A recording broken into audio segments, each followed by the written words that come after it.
Asia কাপে ইতিহাসের প্রথমবার ফাইনালের মুখোমুখি হতে যাচ্ছে দুই চিরপ্রতিদ্বন্দ্বী ভারত ও পাকিস্তান। আজ রোববার বাংলাদেশ সময় রাত 8:30টায় দুবাই আন্তর্জাতিক স্টেডিয়ামে শুরু হবে এই বহুল প্রতীক্ষিত ম্যাচ। তবে মাঠের লড়াই শুরুর আগেই আলোচনার কেন্দ্রে উঠে এসেছে দুই দলের সম্পর্কের জটিলতা। রাজনৈতিক টানাপোড়েনের ছায়া যেন এবারও পুরোপুরি পড়েছে ক্রিকেটের সৌহার্দ্যপূর্ণ পরিবেশে। এবার ফাইনালের আগে নির্ধারিত ফটো সেশনেও ভারতীয় দল অংশ নেয়নি।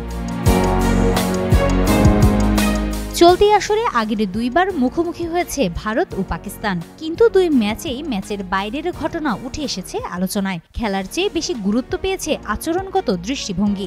বিশেষ করে ভারতীয় দলের তরফ থেকে প্রতিপক্ষের সঙ্গে স্বাভাবিক সৌজন্য বিনিময়ে অনীহা চোখে পড়ার মতো। টস কিংবা ম্যাচ শেষে হাত মেলানো থেকে বিরত থাকার মতো ঘটনাও ঘটেছে।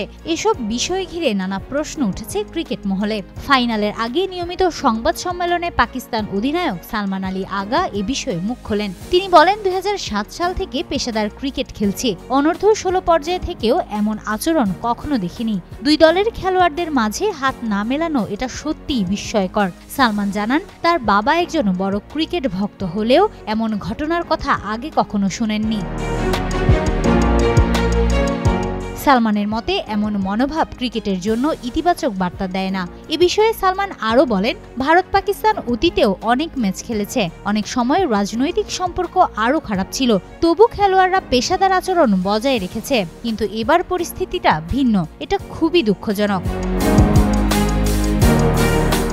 আরও একটি গুরুত্বপূর্ণ বিষয় হলো, ফাইনালের আগে নির্ধারিত ফটো সেশনেও ভারতীয় দল অংশ নেয়নি। প্রতিটি বড় ম্যাচের আগেই দুই দলের অধিনায়ককে নিয়ে আনুষ্ঠানিক ছবি তোলার রীতি থাকলেও ভারতের আপত্তিতে সেটি এবার হয়নি। এ বিষয়ে সালমান বলেন, তারা যদি না আসতে চায় সেটা তাদের সিদ্ধান্ত, আমাদের কিছু প্রোটোকল মানতে হয়, আমরা তা মানছি, কিন্তু কে আসবে আর কে আসবে না সেটা একান্তই তাদের ইচ্ছার ব্যাপার।